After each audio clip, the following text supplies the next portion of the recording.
এলাকাবাসী আপনারা দেখেন, এই যে পুলিশ এবং র্যাবের সাথে আমাদের প্রায় 2 ঘন্টা সংঘর্ষ হয় এবং সর্বশেষ তারা সারেন্ডার করতে বাধ্য হয় আমাদের কাছে।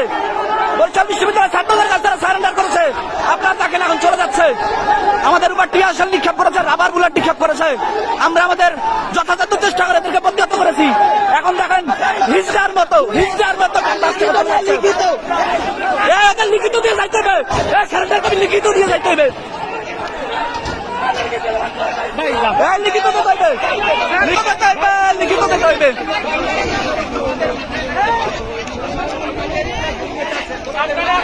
আপনারা দেখেন সাধারণ শিক্ষার্থী এমন ভাবে প্রতিরোধ করেছে, অভিযানদের শক্তি আপনারা দেখে রাখেন। এরা আমাদের কাছে সারেন্ডার করেছে, মাপ চেয়েছে। আপনাদের লিখিত দিতে হইবে, তো লিখিত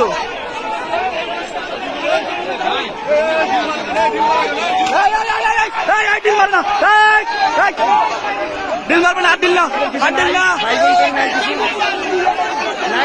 আপনাদের ফ্যামিলিতে কোটা নাই, অনেকের ফ্যামিলিতে কোটা নাই, অনেকের ফ্যামিলিতে কোটা নাই।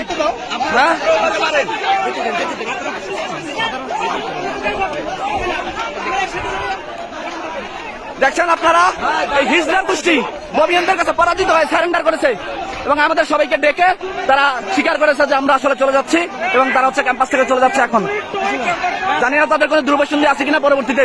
আপনারা দেখেন এই যে সবাই এবং এলাকাবাসী, বিশেষ করে বরিশাল বিশ্ববিদ্যালয় অঞ্চলের এলাকাবাসী, বরিশাল বিশ্ববিদ্যালয় এলাকাবাসী ডিল মারে কেন, আবার ডিল মারে কেন, আবার ডিল মারে কেন?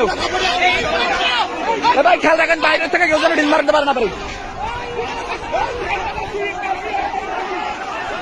আপনারা দেখেন তারা চলে যাচ্ছে। এখন আমরাও মোটামুটি শান্ত। এখন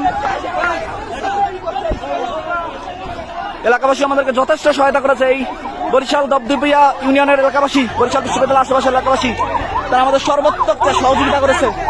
তাদের কাছে আমরা আসলেই কৃতজ্ঞ। এবং এই যে র্যাব, পুলিশ, তারা আমাদের কাছে সারেন্ডার করতে বাধ্য হয়েছে। তারা কিন্তু এখন ক্যাম্পাস ছেড়ে চলে যাচ্ছে।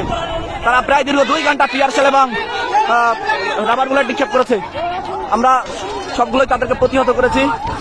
এখন তারা চলে যাচ্ছে।